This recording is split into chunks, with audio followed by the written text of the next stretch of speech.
Is that doctor both? हाँ, एक सवाल था आपसे।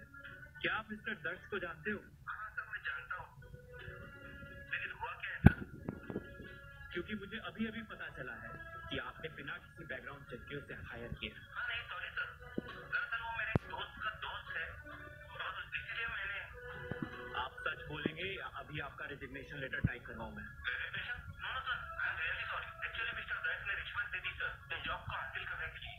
Good, you are fired doctor both. नहीं सर, सर प्लीज मेरी बात सुनिए। और हाँ, अपना रेजिग्नेशन लेटर टाइप करने से पहले दर्श के लिए टर्मिनेशन लेटर भी लिख देना। मिस्टर दर्श अग्रवाल का टर्मिनेशन लेटर बनवा और अभी के अभी उसे भेज दो। जी यस सर, अभी भेजता हूँ सर, लेकिन प्लीज मेरी जॉब। एक्टिंग तो ठीक से कर ले बेटा। ये क्या नॉनसेंस था? मॉम, पर ये आवाज तो डॉक्टर बोस की थी। तुम लोग ये सब क्या चालाकी कर रहे हो? कैसे कर रहे हो तुम लोग ये सब?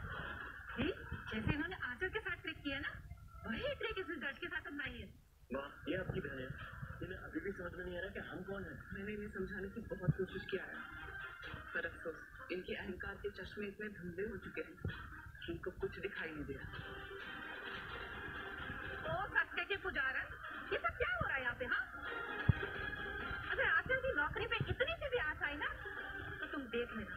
मुझे तो ये सब एक बहुत बड़ी साजिश लग रही है।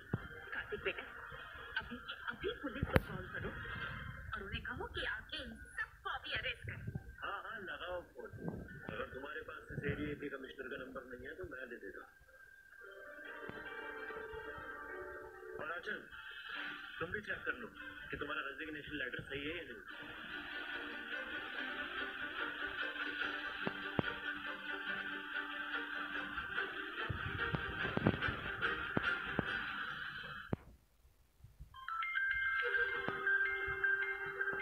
ये तो डॉक्टर बोस का फोन है।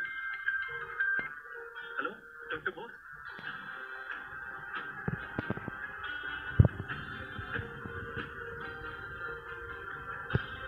डॉक्टर बोस, ये आप क्या?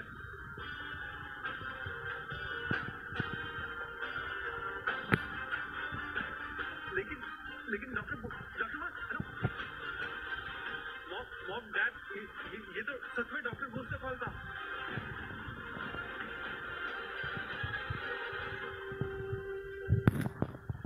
मम्मी पापा, वो कॉल सच में रिचमंड रिसर्च सेंटर से आया है पापा। क्या तुमने डॉक्टर रंगनाथ साहब से बात की?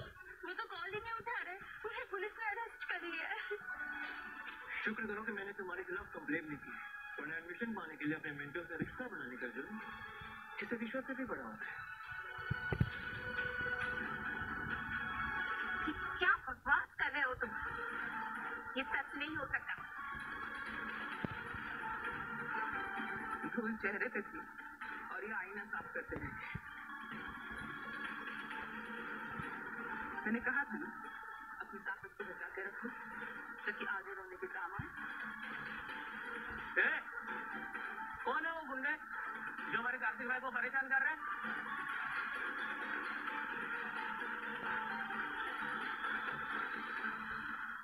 दीपक भाई, ये लोग हैं वो जिनको सबक सिखाना है।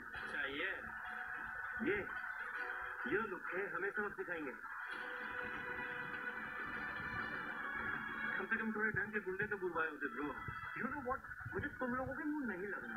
वो कहावत सुनी होगी ना कि अगर सुअर के साथ कुश्ती करोगे तो कीचड़ में खुद भी उतरना पड़ेगा, और मुझे कीचड़ में नहीं उतरना। डायलॉग अच्छा है, कहाँ से चुरा? जबान पे लगाम दो बच्चे।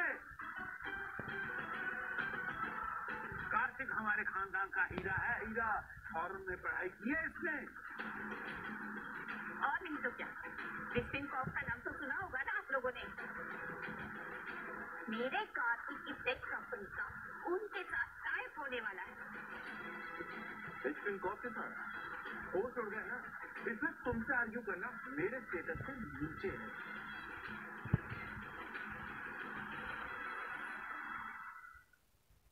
क्योंकि बहुत जल्द मैं रिचफिन कॉर्पोरेशन के साथ मिलकर इंडिया के लिए बहुत बड़ी कंपनी चलाने वाला हूँ।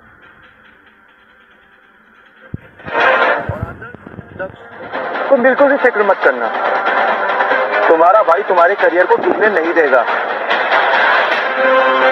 पहले खुद का करियर तो बचा ले मेरे भाई। तुम्हारे तानों से मुझे कोई फर्क नहीं पड़ता यान, क्योंकि ये कॉन्ट्रैक्ट साइन होने के बाद मेरे पास इतने पैसे होंगे कि मैं अपनी बहन को फॉरेन पढ़ने भेजूंगा और दर्श को खुद की कंपनी खोल के दे सकता हूँ। थैंक्स भाई।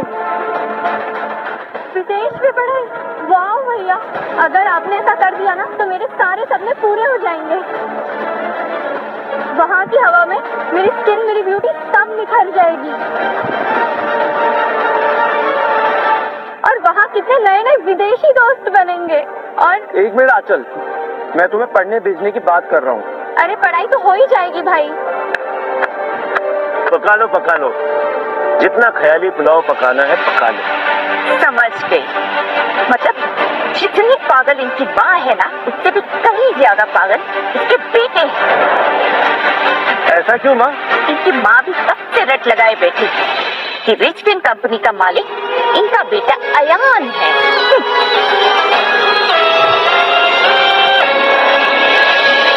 अभी देखना थी, थोड़ी देर बाद तो ये भी कहेगी कि मूर्ति भी इसी ने भेजी है। अरे इसकी इतनी हिम्मत नहीं है माँ, ये खन्ना सर को नहीं जानते, बहुत पावरफुल इंसान है वो। बस एक बार छोटी सी तारीफ क्या कर दी, उन्होंने मूर्ति नाना जी के लिए भेज दी। मैं चैलेंज करता हूँ तुमको अयान, कहकर बताओ कि ये मूर्ति मेरे लिए नहीं भेजी है। Challenge accepted.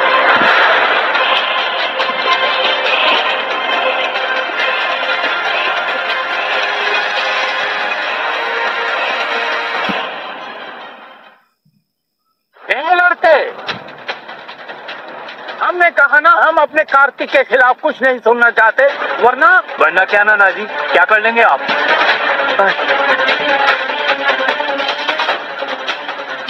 रिलैक्स हो, बोलने दीजिए ना उन्हें, हम भी तो सुने हमारे पूज्य नाना जी किस हद तक जा सकते हैं। हमारी हद तो हमें मालूम है बच्चे, लेकिन शायद तुम्हारी माँ ने तुम्हें तुम्हारी हद नहीं बताई।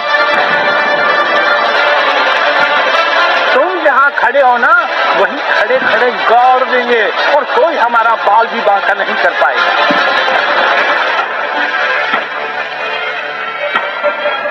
ये है हमारे नाना जी, इनके लिए आपने हमें यहाँ बुलाया मॉम। अब भी आप यही कहेंगी कि सब ठीक है? नहीं बेटा, मुझ पे गुस्सा करना, मुझे मारना पीटना मैं सब बर्दाश्त कर सकती हूँ, लेकिन आज इन्होंने मेरे बेटों को ललकारा, ये मैं कभी बर्दाश्त नहीं कर सकती।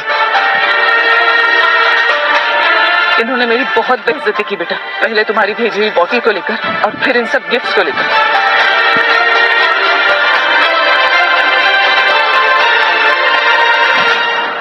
ये नाटक अब अपने घर जाके करना, क्योंकि अब तुम्हारे नकली आंसुओं पर कोई विश्वास नहीं करने वाला।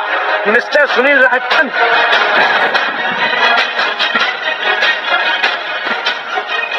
अगर आपकी जुबान से एक और शब्द मेरी माँ के खिलाफ निकला ना, तो तुम्हारा वो हश्र करूंगा जो तुमने अपने बुरे से बुरे सपने में भी नहीं देखा होगा।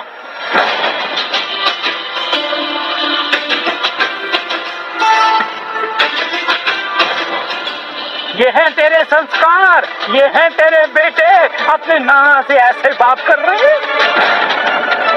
मैंने आपसे पहले ही कहा था पापा, मेरे 3 बेटे मेरा गुरूर है, मेरे शेर हैं, इनको आपने छेड़ा है, अब भुगतना भी आप ही को पड़ेगा। तुम पापा को धमकी दे रही हो रीचा जी? धमकी नहीं, चेतावनी दे रही।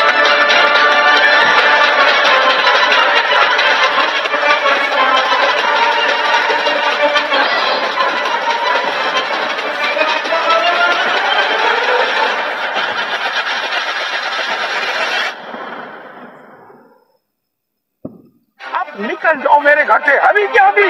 ये क्या किया सुनील तूने? 4 करोड़ की शराब तोड़ दी। देखा बच्चों, ये है तुम्हारे नाना जी की असलियत। इन्होंने बचपन में मेरी पढ़ाई छुड़वा दी थी। इन्होंने मुझे हमेशा आरुष और खुशी की आया समझा। माँ, हम यहाँ एक पल नहीं रुकेंगे।